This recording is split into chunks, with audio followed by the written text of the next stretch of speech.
वहीं वित्त मंत्री निर्मला सीतारमण ने मोदी सरकार के तीसरे कार्यकाल का पहला बजट संसद में पेश किया था।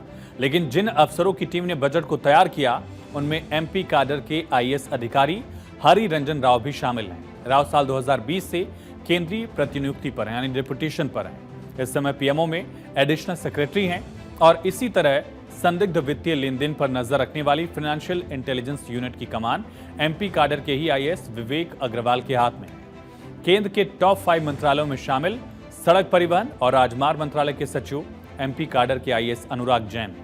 ये तीनों अफसर जब मध्य प्रदेश में तैनात थे तब वो पूर्व सीएम शिवराज सिंह चौहान की कोर टीम का हिस्सा रहे। अब केंद्र की मोदी सरकार में अहम जिम्मेदारी संभाल रहे हैं। शिवराज भी मोदी टीम का ही अब हिस्सा है। दरअसल मोदी सरकार के पिछले कार्यकालों को देखा जाए तो एमपी के अफसरों को अहम जिम्मेदारियां मिलती रही हैं। तीसरे कार्यकाल में 5 अहम मंत्रालयों की जिम्मेदारी मध्य प्रदेश कैडर के अफसरों के हाथ में है और इसमें केंद्र में 38 आईएएस और 21 आईपीएस अलग अलग पदों पर हैं। ये पीएमओ, कैबिनेट सचिवालय से लेकर इंटेलिजेंस ब्यूरो और हाई कमीशन में पदस्थ हैं। लेकिन एमपी के अफसरों को केंद्र में अहम जिम्मेदारियां मिली हैं। 10 साल पहले पीएमओ में संयुक्त सचिव रहे अनुराग जैन को मोदी सरकार के इस कार्यकाल में भी, तीसरे कार्यकाल में भी सबसे अहम मंत्रालय रोड ट्रांसपोर्ट एंड हाईवे की कमान दी गई है। भोपाल कलेक्टर के साथ जैन एमपी के तत्कालीन मुख्यमंत्री शिवराज सिंह चौहान के 2 बार सचिव भी रह चुके हैं। वित्तीय प्रबंधन के अच्छे जानकारी कहे जाते हैं। 2019 में प्रतिनियुक्ति से लौटे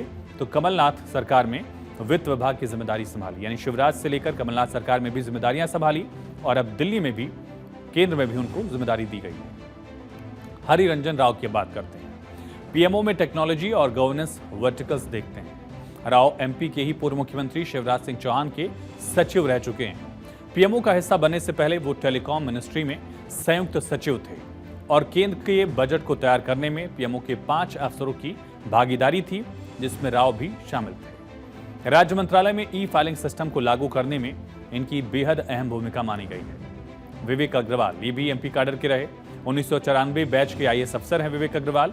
वित्त मंत्रालय के राजस्व विभाग में अपर सचिव का पद संभाल रहे हैं। साथ ही सरकार ने उन्हें जनवरी 2023 से वित्त खुफिया यूनिट यानी कि FIU के निदेशक की भी अतिरिक्त जिम्मेदारी सौंपी है। हाल ही में उनका कार्यकाल 6 महीने और एक्सटेंड किया गया, बढ़ा दिया गया है। विवेक अग्रवाल भी पूर्व सीएम शिवराज सिंह चौहान के प्रमुख सचिव रहे हैं, यानी शिवराज सिंह चौहान के खास अधिकारियों को दिल्ली में भी बड़ी जिम्मेदारियां दी गई। मनमीत सिंह नारंग की अब बात करते हैं। मध्य प्रदेश कैडर के हैं। 94 बैच के ये भी आईपीएस अफसर हैं। 2010 से ही डेपुटेशन पर हैं, प्रतिनियुक्ति पर हैं और खुफिया एजेंसी IB में जॉइंट डायरेक्टर हैं। 2022 तक 3 साल के लिए लंदन में भारतीय उच्चायुक्त में संयुक्त सचिव के पद पर भी ये जिम्मेदारी संभाल चुके हैं। अब बात करते हैं गौरव तिवारी की। ये भी 2010 बैच के आईपीएस अफसर हैं। मई 2023 से कैबिनेट सचिवालय में डायरेक्टर के पद पर तैनात हैं और डेपुटेशन पर जाने से पहले वो मध्य प्रदेश ATS में SP के पद पर थे। इससे पहले कटनी, बालाघाट, छिंदवाड़ा, देवास ये तमाम जिले मध्य प्रदेश के, जहां वो SP रह चुके थे और कटनी में पदस्थ रहते हुए उन्होंने 500 करोड़ रुपए का हवाले का खुलासा किया था, यानी कि एक बड़ा खुलासा उनकी तरफ से था।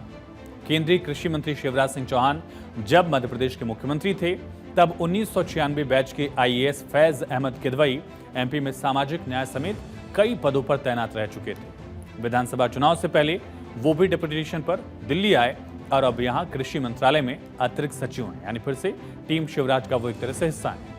वहीं शिवराज के पास ग्रामीण विकास मंत्रालय की भी जिम्मेदारी है। यहाँ अतिरिक्त सचिव के तौर पर एमपी कैडर की IAS सी खोंगवार देशमुख पदस्थ हैं। मध्य प्रदेश कैडर के 21 आईपीएस अफसर प्रतिनियुक्ति पर केंद्र सरकार में विभिन्न पदों पर काम कर रहे हैं। 1994 बैच के अफसर मनमीत सिंह नारंग 14 साल से देश की सबसे बड़ी सुरक्षा एजेंसी IB में जॉइंट डायरेक्टर हैं। नारंग मंदसौर के ही रहने वाले हैं, यानी कि MP के ही रहने वाले भी हैं और नारंग के बैच के ही अनंत कुमार सिंह 4 साल से इंडियन ऑयल के चीफ विजिलेंस ऑफिसर हैं। केंद्रीय प्रतिनियुक्ति पर जाने से पहले वो मध्य प्रदेश में ADG लोकायुक्त भी थे और इसी तरह 2006 बैच की T अमोंगला अय्यर 9 साल से केंद्रीय प्रतिनियुक्ति पर हैं।